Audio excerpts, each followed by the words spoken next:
The Crow and Happiness, a tale of freedom and awakening. Night fell, casting a gray ash hue over the arid hillside.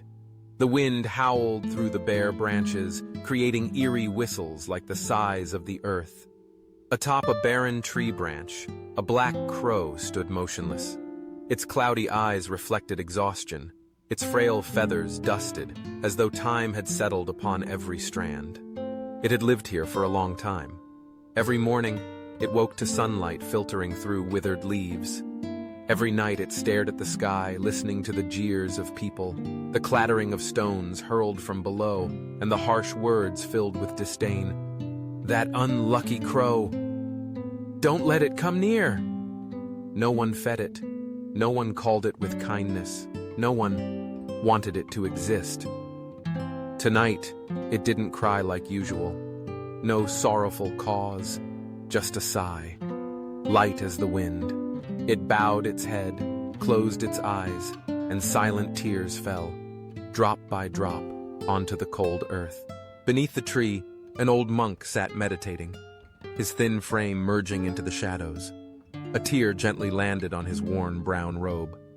The monk opened his eyes and looked up. The crow was crying. Its tears sparkled under the crescent moonlight. He gently asked, his voice soft like wind through trees, "Why do you cry, sky bird?" The crow answered hoarsely, as if its voice was carried by the wind. "I'm tired, master. Tired of being rejected. Tired of never being accepted. Tired of living when no one acknowledges my existence." It paused, then sobbed. "If only I could be someone else. Anyone. Just not me." The monk remained silent for a while. His eyes were deep and gentle, like a still autumn lake. "My child, every being is born with its own meaning. But if your heart is heavy with the desire to change your fate, I can help you." The crow lifted its head, surprised. "Help me? What do you mean?" "I possess an ancient chant. If you truly desire it, I can turn you into any bird you choose." The crow trembled, its wings quivering. "Truly? You can help me escape this wretched life as a crow?" The monk nodded. "Yes, but first, find 3 birds you admire the most. Ask them, are they truly happy?" The crow paused. It looked into the monk's eyes and nodded firmly. Then it spread its wings, carrying the first glimmer of hope it had felt in years. Beneath the faint moonlight, a crystal-clear lake mirrored the sky like nature's looking glass. In the center, a pure white swan glided gracefully, leaving glowing trails across the water. The crow landed near the shore and asked, "Sister Swan, you're so beautiful. Everyone admires you. Surely you must be the happiest of all birds." The swan turned.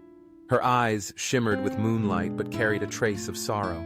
"You see my whiteness, but you don't see the cold, lonely nights I float through alone. You hear praise, but not the long silences inside me. I have no vibrant colors, no voice to sing. People love the outer beauty, but few truly listen within." She gazed toward the sky. "If I could choose, I'd wish for a voice like the parrots, to speak, to share, to be heard and understood." The crow lowered its head and left. Its heart stirred, not from envy, but from seeing that even beauty can carry loneliness. In a grand mansion, a large cage sat in the garden. Inside, a dazzling parrot, feathers of green, red, and gold like a rainbow, chirped joyfully amidst the laughter of children and applause of adults. When the garden quieted, the crow approached. "Brother parrot, you have a voice, colors, and are loved by many. Surely, you must be happy." The parrot looked through the bars. His eyes were no longer bright but dulled, like gray clouds. "I once thought I was, until I realized everything I say is taught. I say hello, love you, sorry, but never get to speak my truth." "This cage is beautiful and luxurious, but a cage is a cage, be it gold or velvet." He lowered his voice.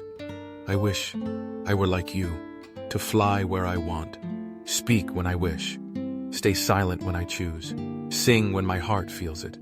Freedom is what I've lost. The crow nodded silently and flew away again, this time with a crack in its heart. At the crowded zoo, people jostled to admire a majestic peacock fanning its glorious tail.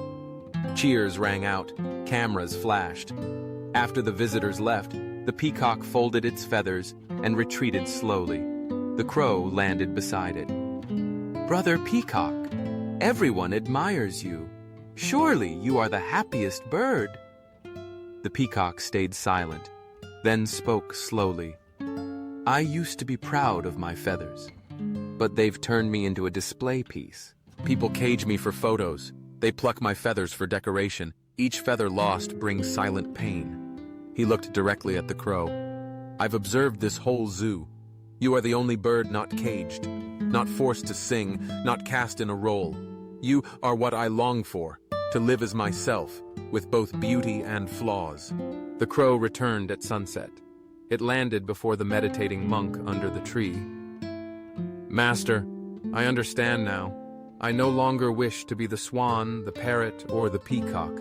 I've completed the circle of comparison and realized the very things I hated in myself are what I must cherish most. I am not beautiful, have no voice, and am unnoticed, so I am free." The monk smiled gently, his eyes glowing warmly. "You've stepped through the first door of awakening. Not everyone sees that freedom doesn't lie in outer forms, but in a mind that knows contentment." Dear friend, have you ever thought, "I wish I were someone else"? We often look at others and see light, beauty, and all we lack, forgetting they too might look at us with quiet longing. The remarkable are burdened by pressure. The talented bear expectations. The beloved are trapped in roles. You may see yourself as ordinary, but if you live truthfully, able to love, choose, and speak your beliefs, then congratulations. You possess the rarest gift of all, yourself. Don't compare, don't envy, don't wish to be someone else. Because perhaps someone else is wishing to be you, a person free, honest, and at peace with their own heart.